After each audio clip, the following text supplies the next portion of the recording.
The sirens wailed across the empty morning streets of Manhattan, echoing like cries of fate through the glass towers. Inside a top-floor hospital room, a little blonde girl named Sophie Langford lay still, her pink pajamas looking too innocent for a World Soccerwell.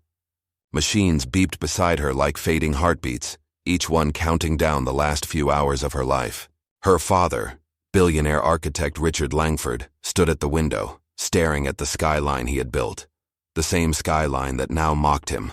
For the first time in his life, all his power, all his money, all his influence meant nothing. Doctors had said the words that shattered his world. 3 days. That's all she has. If you believe kindness still has the power to heal hearts, if you believe in miracles born from the most unexpected places, then please take a moment to like, comment, share, and subscribe to Kindness Corner. Because what happened next will remind you that sometimes the poorest hands carry therapist hearts. Richard had bought every hope money could buy. Specialists from Germany, treatments from Japan, even experimental therapies from Switzerland.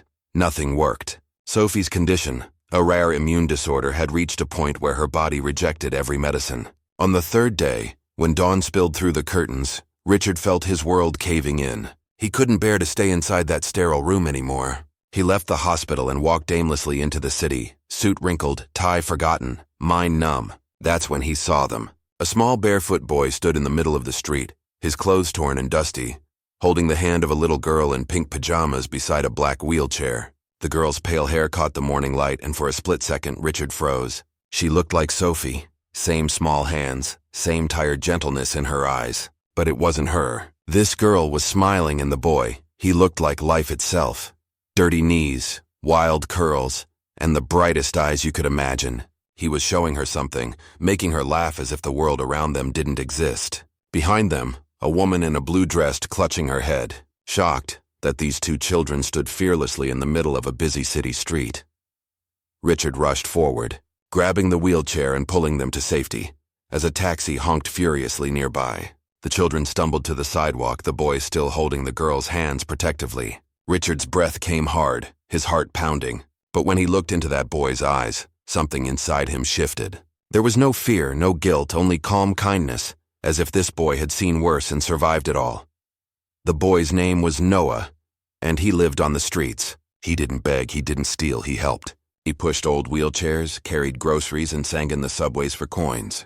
The woman nearby, Grace, ran a small community shelter, and Sophie, the little girl, was one of the children she looked after. Richard listened as Grace explained how Noah had found Sophie a few weeks ago near the hospital, sitting alone, crying because the nurses said she couldn't go home anymore. He had brought her back to the shelter, convinced her to smile, made her eat, and told her stories about stars that healed people. Richard couldn't understand. His daughter was dying upstairs in a hospital bed, surrounded by every comfort possible. And here was this homeless boy keeping another sick child alive with nothing but laughter. He went back to the hospital that night, haunted by Noah's words. Sometimes you just need someone to believe you'll get better. The next morning, Richard did something unthinkable. He brought Noah to see his daughter. The doctors protested. The nurses frowned, but Richard insisted. Sophie lay pale and weak, her tiny body too fragile even for her own heartbeat. Noah walked up to her slowly, holding out a wilted flower he'd picked from the sidewalk. "Hi," he whispered. "I met a girl just like you. She smiles even when it hurts. You should try it. It scares the sickness." For the first time in days, Sophie smiled. From that moment, something began to change. Noah came every morning barefoot and beaming with little treasures he found. A feather, a pebble, a drawing he made with broken crayons. He told Sophie stories about the invisible garden, a magical place where every sick kid plants a flower when they smile, and when they laugh, it blooms in real life. Nurses noticed Sophie's oxygen levels rising slightly. Her color returned. The monitors stopped screaming and began whispering hope. Richard watched this miracle unfold with disbelief. He realized Noah wasn't healing her with medicine. He was healing her with connection, with love that didn't expect anything in return. The hospital staff, once skeptical, began letting Noah stay longer. Sophie's laughter started echoing down the sterile corridors, and the other children in the ward began smiling too.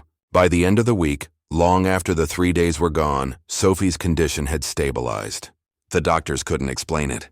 They call it spontaneous remission, but Richard knew what it was. It was faith, something he had long abandoned. He broke down in tears as Sophie hugged Noah goodbye. She told him she wanted to walk someday to chase the birds it talked about. Richard adopted Noah soon after, giving him a home, education, and a new chance at life. But Noah remained the same humble soul, often found helping in shelters, bringing toys to sick kids, and visiting the same hospital wing where Sophie once ladying. Years later, Sophie grew strong enough to walk again.